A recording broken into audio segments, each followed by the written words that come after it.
Your Local 2 Weather Authority forecast.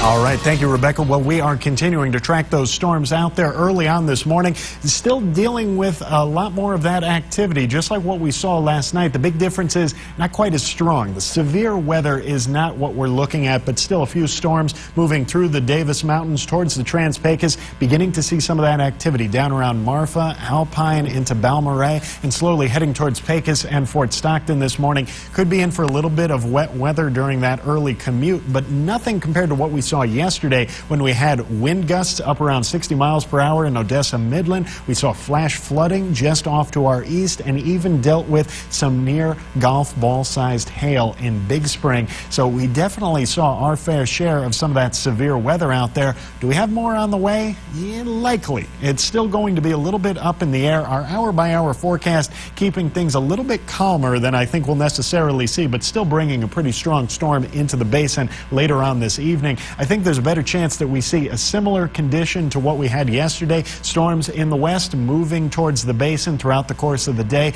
and then really intensifying by this evening. Severe weather could very well be in the forecast. Still a lot of low pressure out there, and that is exactly what we saw yesterday with that low sitting just off to our northwest. And a difference today is that cold front that we see to our north. Once that swings through, we're going to see two big changes. Much cooler air and an end to the real severe weather threat. Still storms in the forecast, but I don't think we'll be worried about the severe weather moving forward over the next few days. Today is really our last chance to see some of those severe storms. Still a lot of moisture out there to help to fuel any of that activity. Dew points staying on the high side into the 50s and 60s, but not really looking at a well-defined dry line out there. Now, yesterday we didn't see that dry line early on either, but it definitely formed a little bit later on in the day around southeastern New Mexico and helped to bring some of those storms into the basin. We do still have that marginal risk for severe weather for today, again tomorrow into the southern Trans-Pecos, but then things start to calm down for us.